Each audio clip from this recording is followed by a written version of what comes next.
Power cut. Replace the parts.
This place is gonna come down.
satisfying than manual labor.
It's fried up. You need to fix it before the old twig pants inside the plant has a shit fit.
Let's go lift the lockdown.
forces contain the lockdown. Only lifted by a directorial override. This is what we came here to do.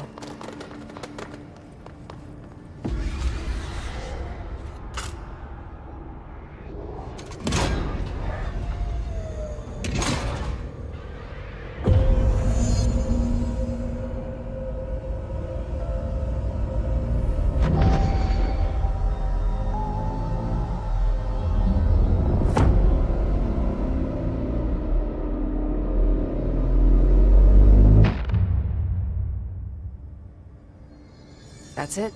The other sector should be open now. I think it's time I told Emily why I'm here. I'll risk it. You two should get to know each other.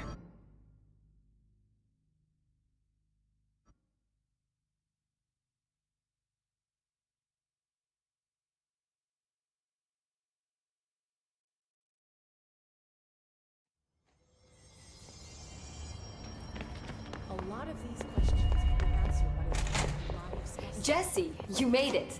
And you lifted the Listen, Emily. Screw it. Just tell her. I haven't been completely honest. I have a younger brother, Dylan. When we were kids, we found an old slide projector in Ordinary's landfill. The slides created doorways to other places. Bad things happened. Came through. That's all she gets. The rest stays locked inside. But we found help. Through one of the doorways, we met something. A being. A being? What kind of being? It's hard to describe, but she helped us. We managed to turn the projector off. The bad things that came through the doorways were gone. After that, your people came. Tried to grab us. I ran away. They got Dylan. I left him behind. Bureau agents took your brother? Yes. You covered it up. No one believed me. I just want to find Dylan. I've been looking for him ever since. What happened to the slide projector? It sounds like another object of power. I thought you took it. The Bureau. Along with Dylan. I've never heard of it. But around here, assume everything's classified. You know, I looked into the Ordinary AWE case files after you mentioned it. Trench and Darling were both involved. A large area of the containment sector was reserved for it. The case hasn't been active for a long time. I have no idea if anything's still there. Can you tell me more about this being you found? Let's hope you two get along. She's been with me ever since Ordinary. In my head. She led me to you. I call her Polaris. As in, a guiding star. Did Polaris know about the hiss? If she got you in here in spite of the lockdown, she's very powerful. Which may help explain your test results. Your readings are incredible, Jesse. Now, cross-referencing them with the database, I found 2 matches in Darling's old classified files. Unfortunately, I can't access them beyond the file codes, but one was P6, referring to a prime candidate for a potential future bureau director. This was logged years ago. Dylan. Is that Dylan? The other match is on something called Hedron, which must be connected to these Hedron resonance amplifiers somehow. All I know is that Marshall went to the research sector to secure the HRA production after the Hiss first attacked. So, Marshall seems like our best lead on Dylan. I need to go after her. How can I get to the research sector? Use my keycard. The sector elevator will take you there.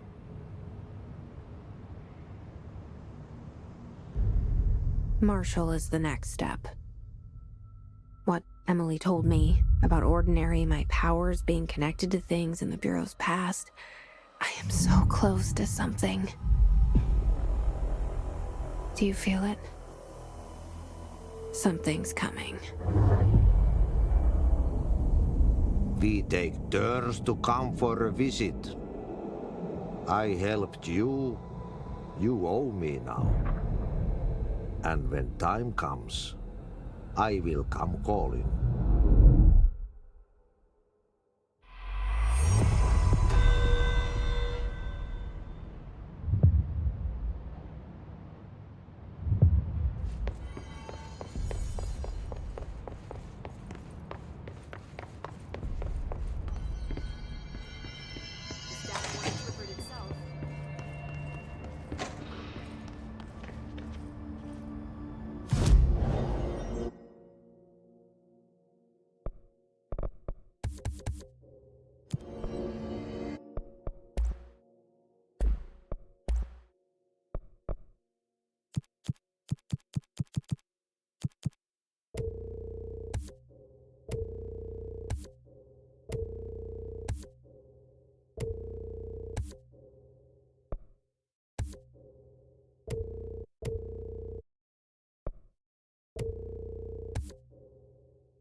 A lot of these questions could be answered by obtaining a specimen.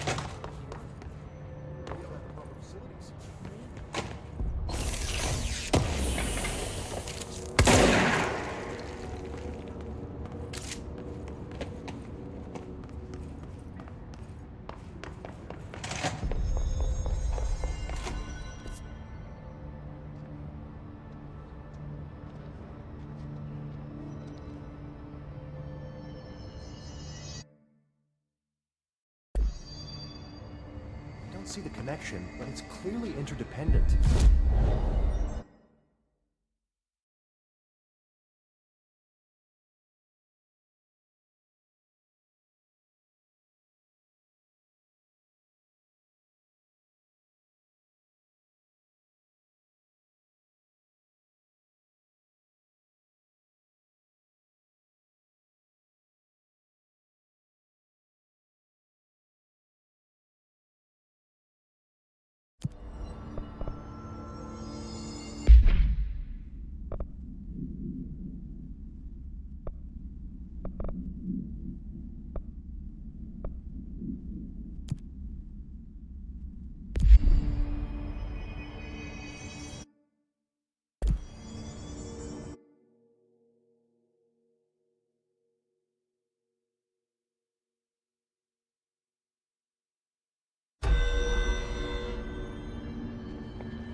Ring, ring.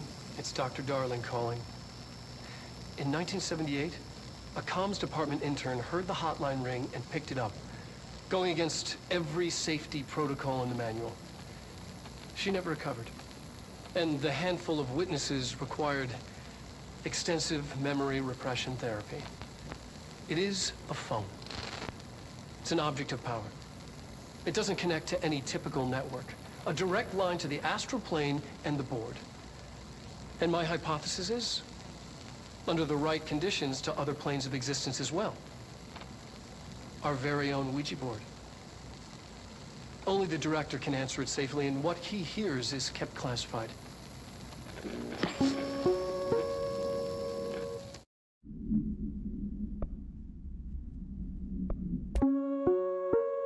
Reminder, if you experience an unanticipated building shift, follow these simple steps. 1. Search the room for any altered items or objects of power. 2. Carry the altered item or object of power to the nearest safe room. My name is Dr. Pierce, lead researcher of the Parakinesiology Department. I believe that I've discovered a Code Omega paranatural entity residing within the Bureau itself, right under our noses. Darling refused to allocate me the budget or resources, so I'm taking matters into my own hands. Let this recording be the proof I need to convince them. The furnace can speak. It's been talking to me for some time now. Listen.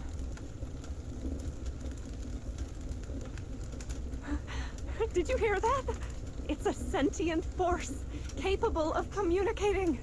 I checked, and there's no record of ever installing this. Stepping to the FBC, there's lots to do, there's lots to read, but don't touch, and don't scream much. Let's join the Threshold Kids. Let's join the Threshold Kids.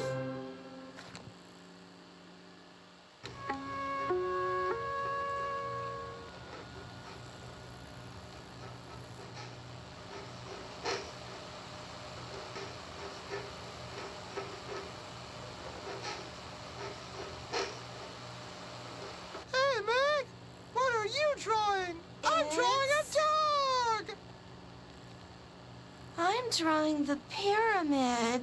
The what? The pyramid.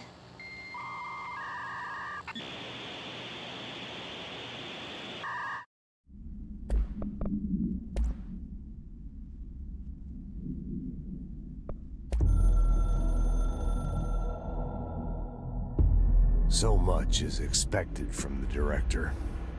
The responsibility, the privilege to steer the Bureau into dangerous waters and safely out again. To inspire and lead its people, to protect them. The board is there to advise you, but they want things in return. You hold all this in your old, trembling hands. I had to lose everything before I could see the Bureau is the director's life. There's no room for anything else. If the forces contained here escaped, we'd be dragged back into an age of superstition, terror, death. Assuming you think we ever really left that behind. Any emergency, any major containment breach, and the lockdown goes into effect. I implemented this security measure in my first years as director. I knew we were vulnerable. I'd personally seen the cost of sloppiness. I made sure the internal lockdown could only be lifted by a directorial override, only to be used when the director is confident the sectors are safe to be opened again. This way, the director is the last line of defense. And if I screw up, it's on me, and me alone.